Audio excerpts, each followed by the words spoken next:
आपको नमस्कार। आपको 100 बार प्रणाम। कृपया एक बार अवश्य सुने। सत्य, सत्य कर्म, सत्य न्याय और ईश्वर नाम याद सभी धर्मों का मूल है। तो आज धर्म के नाम पर पाखंड, पैसा चढ़ावा और धर्म परिवर्तन क्यों हो रहा है? सनातन धर्म हिंदू, मुस्लिम, सिख, ईसाई, बौद्ध सभी धर्मों के उपदेशक जैसे श्री राम, श्री कृष्ण, वेदव्यास, भगवान बुद्ध, महावीर, तुलसीदास, गुरु नानक, कबीर साहेब, ईसा मसीह, पैगंबर मोहम्मद साहब, साईं बाबा ने झूठ, बेईमानी, चोरी और नफरत नहीं करने का उपदेश दिया है, उन्हें त्यागने का, और वे सभी महापुरुष सच्चाई, ईमानदारी, भलाई, नेकी करने और समाज में भाईचारा अपनाने का उपदेश दिए हैं। तो आज धर्मों के नाम पर पाखंड क्यों है? धर्मों को मूल को अपनाने के लिए अपनी मेहनत की कमाई, पैसे, सोना चढ़ाव की जरूरत नहीं है, केवल अपना विचार परिवर्तन जरूरत है। धर्म परिवर्तन कराने से नहीं, या हवन, नाम, जाप, पूजा पाठ, कथावाचक से कथा सुनने से ज्यादा सत्य, भलाई करना, परोपकार करना, एक दूसरे की मदद करना, सत्य कर्म, ईमानदारी से काम करना, सत्य न्याय, बेईमानी न करना, जुर्म के खिलाफ आवाज उठाना, ईश्वर के नाम को बार बार प्रणाम करना, इन्हीं 4 शब्द अपनाने से ईश्वर की प्राप्ति होगी। इसमें कमाई के पैसे भी खर्च नहीं होते हैं। सभी त्योहार सत्य की जीत पर मनाया जाता है। मंदिर, मस्जिद, गुरुद्वार, गिरजाघर बनाने या तोड़ने से नहीं, बल्कि सच्चाई, ईमानदारी, भलाई अपनाने और चोरी, झूठ, बेईमानी छोड़ने से मानव समाज का कल्याण होगा और समाज में भाईचारा बढ़ेगा। अगर हम सभी लोग सच्चाई, ईमानदारी, भलाई अपना ले तो कलयुग का अपने आप नाश हो जाएगा। यहाँ ध्यानपूर्वक आप यहाँ सोचे, चाहे वे हिंदू है या मुस्लिम है, चाहे सिख है, ईसाई है, बौद्ध है, सभी 3 धर्मों के मूल बातें सत्य, सत्य कर्म और सत्य न्याय अपनाकर मंदिर, मस्जिद, गुरुद्वार, गिरजाघर आदि में जाए तो यहाँ सभी बराबर है। केवल ईश्वर के अलग अलग नाम को ही मंदिर, मस्जिद, गुरुद्वार, गिरजाघर आदि में याद करेंगे या मंत्रों को जपेंगे तो क्या नफरत पैदा होगा?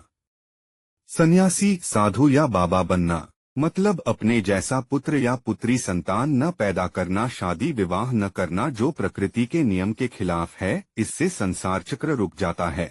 जैसे मनुष्य की अगर शादी विवाह नहीं होगी तो इस संसार में इंसान, मनुष्य, सन्यासी, साधु या बाबा कहाँ से आएंगे? संसार चक्र रुक जाएगा। आठ कर्मयोगी बने।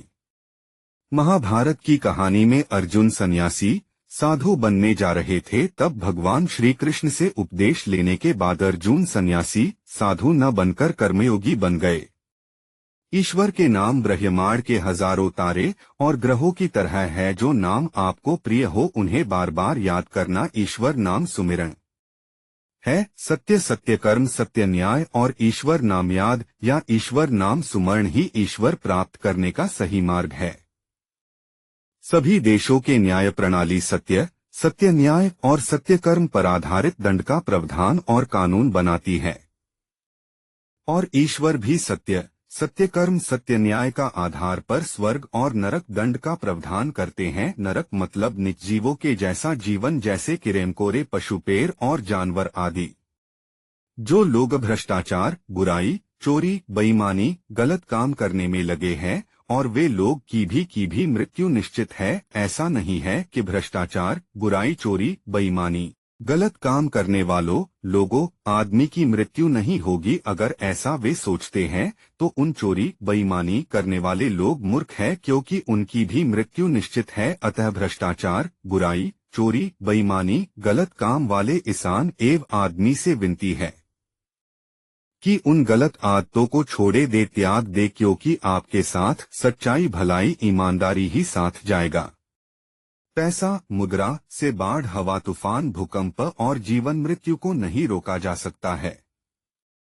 सत्य, सत्य कर्म, सत्य न्याय और ईश्वर नाम याद सभी धर्मों का मूल है। यह चक्र अस्त्र है जिसे अपनाने के बाद धर्म की रक्षा और स्थापना होगी एवं अधर्म का नाश होगा और वस्तु खरीदारी से रोजगार पैदा होगे एवं बेरोजगारी का नाश होगा। यह बोलने या भाषण देने से नहीं, केवल इसे अपनाने से होगा।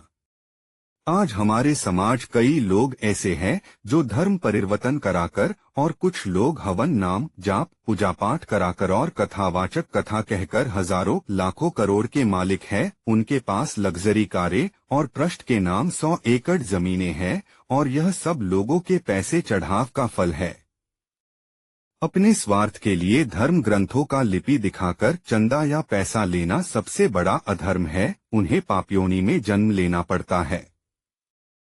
सच तो यह है कि मानव का जीवन अच्छे कर्मों और बुरे कर्मों की एक यात्रा है, जो स्वयं खुद को उसी करना है और खुद उसी ईशान को भोगना है। अब आपके ऊपर निर्भर है आपको क्या करना है।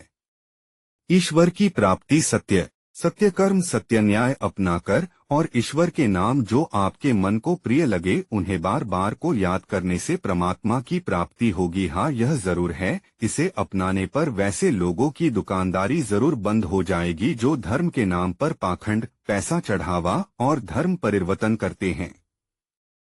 अगर आपको पैसे दान करना है तो देश के प्रधानमंत्री राष्ट्रीय राहत कोष या मुख्यमंत्री राहत कोष में दे। प्रधानमंत्री राष्ट्रीय राहत कोष में की धनराशि का इस्तेमाल प्रमुखतया बाढ़, चक्रवात और भूकंप आदि जैसी प्राकृतिक आपदाओं में मारे गए लोगों के परिजनों तथा बड़ी दुर्घटनाओं एवं दंगों के पीड़ितों को तत्काल राहत पहुंचाने के लिए किया जाता है।